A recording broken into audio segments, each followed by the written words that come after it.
হঠাৎ করে মিষ্টি খেতে ইচ্ছা হলে খুব সহজেই বানিয়ে ফেলুন গুঁড়া দুধের গোলাপ জামুন। আপনারা কি কোনোদিন খেয়েছেন গুঁড়া দুধের গোলাপ জামুন? খোয়ার গোলাপ জামুন বানিয়েছেন, ময়দা কিংবা আটার বানিয়েছেন, কিংবা গুঁড়া দুধের শুধু গুঁড়া দুধ দিয়ে গোলাপ জামুন কি খেয়েছেন? অনেকের সমস্যা হয় এই গুঁড়া দুধের গোলাপ জামুন, অনেক সময় শক্ত হয়ে যায় মাখাটা ঠিক না হলে। দেখুন, মনে হচ্ছে যেন এর মধ্যে খোয়া দিয়ে আমরা গোলাপ জামুন বানিয়েছি। যতখানি স্পঞ্জি রসালো, একদম ভেতরটা দেখুন। শুধুমাত্র 1 ঘন্টা আমি রসে ডুবিয়ে রেখেছিলাম। খেতে দারুণ হয়েছে, একবার বানিয়ে দেখতে পারেন। আজ আমি বানাবো গুঁড়া দুধের মিনি গোলাপ জামুন, যা সহজেই আপনারা ঘরে বানিয়ে নিতে পারেন। হঠাৎ করে মিষ্টি খেতে ইচ্ছে হলে কিংবা লোকজন এলে আপনারা কিন্তু এই মিনি গোলাপ জামুনটা বানিয়ে নিতে পারেন। ঘরে যদি গুঁড়া দুধ থাকে আর কিছুই দরকার হবে না। দেখুন, দেখে বুঝতে পারছেন কি অসাধারণ হয়েছে। একবার অবশ্যই ঝটপট বানিয়ে ফেলতে পারেন। নমস্কার বন্ধুরা, বেঙ্গলি নাগরাতে আপনাদের সবাইকে স্বাগত। তা চলুন শুরু করা যাক। প্রথমে আমি 1 কাপ গুঁড়ো দুধ নিয়েছি। যে কোনো কোম্পানির আপনারা গুঁড়ো দুধ নিতে পারেন। আচ্ছা, 1 কাপ গুঁড়ো দুধ নিয়ে আপনারা 1 কাপের জায়গায় একটু বেশিও নিতে পারেন। আচ্ছা, এর মধ্যে আমি দেব ময়দা। ময়দা কিন্তু বেশি অ্যাড করবো না। আমি এর মধ্যে 2.5 চামচ ময়দা ইউজ করব। এর থেকে বেশি ইউজ করার দরকার নেই। যে চায়ের চামচ হয় সেই চায়ের চামচেরই 2.5 চামচ ইউজ করলাম। আচ্ছা, একটুখানি ভালো করে মেখে নিলাম। মাখিয়ে নিয়ে এরপরে একদম পিঞ্চ অফ দেব বেকিং সোডা, মানে খাওয়ার সোডা। বেকিং পাউডার কিন্তু অ্যাড করব না, বেকিং সোডা শুধু একটা পিঞ্চ। এবার তারপরে সব কিছু গুঁড়ো দুধ, ময়দা আর বেকিং সোডা সমস্ত ভালো করে মাখিয়ে নেব। তারপর এর মধ্যে দেব ঘি। আমি এর মধ্যে 2 চামচ ঘি অ্যাড করব। অবশ্যই ঘিটা অ্যাড করবেন, তাহলে কিন্তু ভীষণ ভেতরটা নরম হবে। অনেকেই ঘি হয়তো অ্যাড করে না, কিন্তু অবশ্যই ঘি করবেন। আচ্ছা, ঘিয়ের জায়গায় আপনারা চাইলে একটুখানি, যদি ঘি না থাকে আপনারা রিফাইন অয়েল অ্যাড করতে পারেন। আচ্ছা, ভালো করে একটুখানি মেখে নেব। এরপর এর মধ্যে আমি দুধ অ্যাড করব। অবশ্যই গোলাপ জামুনগুলোতে দুধ অ্যাড করবেন, একদমই কোনো জল ইউজ করবেন না। আর দুধটা কিন্তু একদম নর্মাল টেম্পারেচারে হওয়া দরকার। ফ্রিজের দুধ কিংবা গরম দুধ একদমই না। যদি হয় আপনাদের কাছে যদি সময় থাকে একটু গুনগুনা দুধও ইউজ করতে পারেন। আমি যে নর্মাল টেম্পারেচারে থাকা দুধ ইউজ করছি। আচ্ছা, দুধটা কিন্তু অল্প অল্প করে আমরা ঢালবো। আর এইটা একটু নরম ডোটা বানাবো। গুঁড়ো দুধ আছে, গুঁড়ো দুধ কী হয়েছে, কিছুক্ষণ রাখার পরে এটা কিন্তু একটু শক্ত হয়ে যায়। মাখাটা কিন্তু একদম নরম হবে, তবে কিন্তু গোলাপ জামুনগুলো নরম হবে। আর যদি শক্ত মেখে ফেলেন গোলাপ জামুনগুলো একদম হার্ড হয়ে যাবে। আচ্ছা, আমি 10 থেকে 15 মিনিটের জন্য ঢাকা দিয়ে রেখে দেবো। আমার মাখাটা দেখলেন নরম হয়েছে, কোনো অসুবিধা নেই, চিন্তা করবেন না। একটু যদি বেশি নরম হয়ে যায় কোনো অসুবিধা হবে না। আর যদি দেখেন অনেকটাই বেশি নরম হয়ে গেছে, তাহলে কিন্তু ময়দা ইউজ করে দেবেন। তো এটা জল, মানে দুধটা যে দেবেন একটু কিন্তু বুঝে অবশ্যই দিতে হবে। আমি ছোট একটা চামচ নিয়েছি, কারণ আমি মিনি গোলাপ জামুন বানাবো। এই চামচের সাহায্যে যদি বানাই তাহলে মিনি গোলাপ জামুনগুলো সব সমান হবে। একটা চামচ নিয়ে নেওয়ার পর চামচ দিয়ে কেটে নিই, আর এটা হাতের সাহায্যে আমি এটা গোল গোল বানিয়ে নেবো। আচ্ছা, হাতে কিন্তু অবশ্যই একটু ঘি লাগিয়ে নেবেন, তাহলে কিন্তু এই গোলাপ জামুনগুলো একদম মসৃণ হবে, ফাটল হবে না। কারণ যখন ভাজা হবে তাহলে কিন্তু ফাটল হলে দেখতে কিন্তু একদমই ভালো লাগবে না। একটুখানি হাতেতে চাপ দিয়ে আমাদের এই গোলাপ জামুনগুলো বানিয়ে নিতে হবে। দেখুন, একটু কি হয়, আমরা যখন যে কোনো বড় জিনিস বানাই, যে কোনো বড় যদি গোলাপ জামুন বানাই, সেটাও একটু বানাতে একটু তাড়াতাড়ি হয়ে যায়। আর যেহেতু আমরা একটু ছোটো বানাচ্ছি, অনেকটাই ছোটো বানাচ্ছি, তো এটা একটু টাইম লেগে যায়। ধৈর্য ধরে আমাদের কিন্তু এই গোলাপ জামুনগুলো বানাতে হবে। এই গোলাপ জামুনগুলো খেলে এত ভালো লাগবে, মানে আপনারা এর স্বাদ ভুলবেনই না। ঘরে যে এত সুন্দরভাবে তৈরি হয় আর কেউ ভাবতেই পারবে না বিনা খোয়াতে এই গোলাপ জামুনটা বানাচ্ছি শুধুমাত্র 1 কাপ গুঁড়ো দুধ দিয়ে। 25 থেকে 30টা গোলাপ জামুন হয়। আপনারা ছোটো সাইজ দিলে 30টার মতন হবে, 25 থেকে 30টা।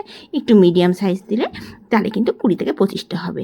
মানে ভাবতেই পারবেন না এর স্বাদ যে কী গোলাপ জামুনের। আর যদি ঘি দিয়ে ভাজেন তাতে কথাই নেই, আরও টেস্ট বেড়ে যাবে। আচ্ছা, দেখুন আমি সবগুলো বানিয়ে নিচ্ছি আস্তে আস্তে। সবগুলো বানানো হয়ে গেছে। আমি কড়াইতে রিফাইন অয়েল দিয়ে দিয়েছি। আপনারা চাইলে ঘিতে কিন্তু ভাজতে পারেন, দারুণ লাগবে খেতে। আচ্ছা, রিফাইন অয়েলটা হালকা গরম হবে, তারপরে কিন্তু আমি গোলাপ জামুনগুলো দিয়ে দেবো, মানে মিনি গোলাপ জামুনগুলো। তেলটা কিন্তু একদমই গরম হওয়া চলবে না, বেশি গরম হলে কিন্তু একদমই তাড়াতাড়ি কালার এসে যাবে। আর কি হবে, ভেতর দিয়ে কাঁচা থেকে যাবে। যখন আমরা রসে দেব সেটা কি হবে, একটু শক্ত হয়ে যাবে, ভেতরে কিন্তু নরম তুলতুলে একদমই হবে না। তো ধৈর্য ধরে 8 থেকে 10 মিনিট আমাদের কিন্তু এই গোলাপ জামুনগুলোকে টাইম নিয়ে ভাজতে হবে। গ্যাসের ফ্লেম একদম লো রেখে দিতে হবে।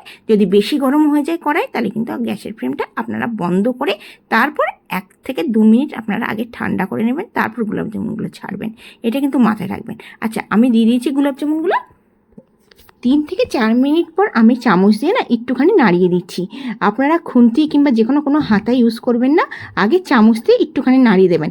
আর যদি পারেন সবথেকে ভালো হচ্ছে কড়াইয়ের দুদিকটা কাপড় দিয়ে ধরে একটুখানি নাড়িয়ে দেবেন।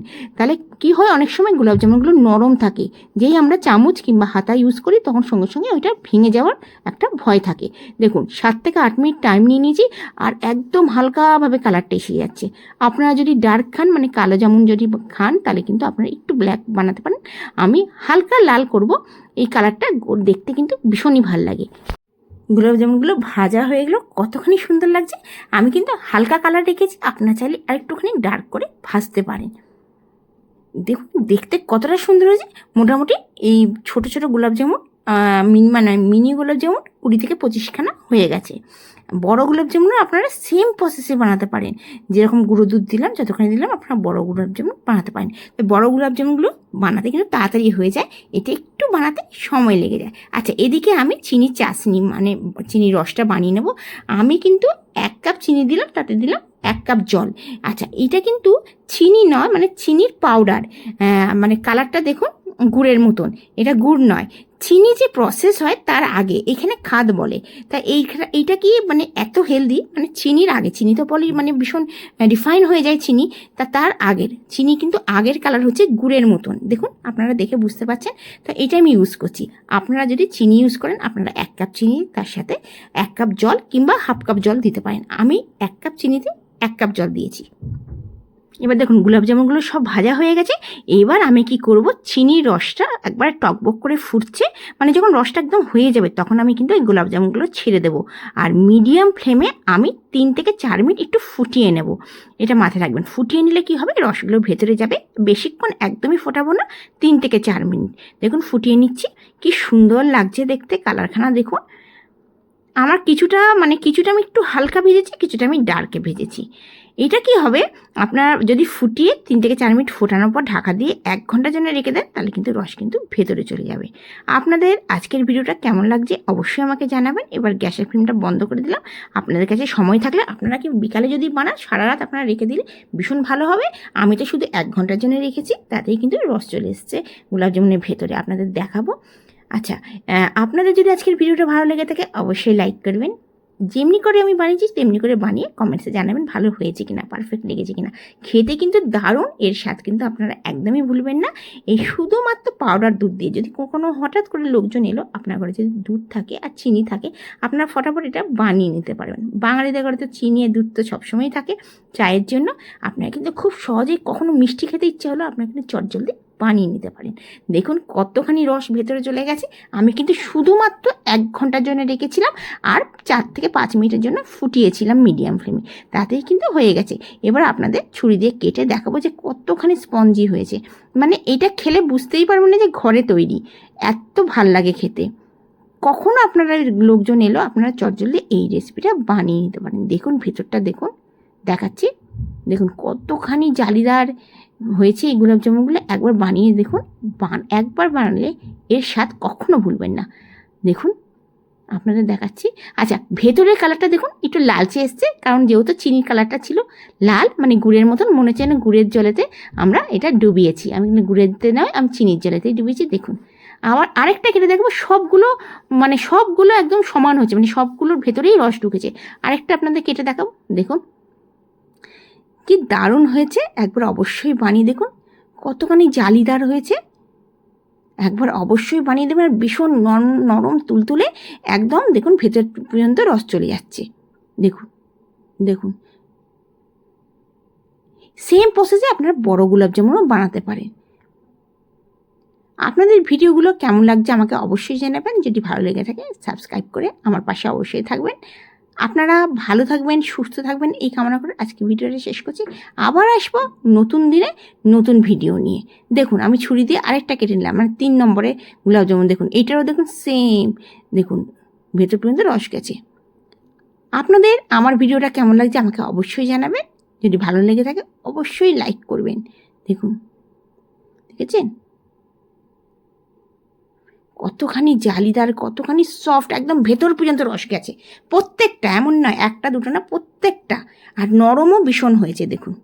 আর এইটা যদি আপনারা সারা রাত 4-5 ঘন্টা যদি রেখে দেন না, আরও নরম হয়ে যাবে, নরম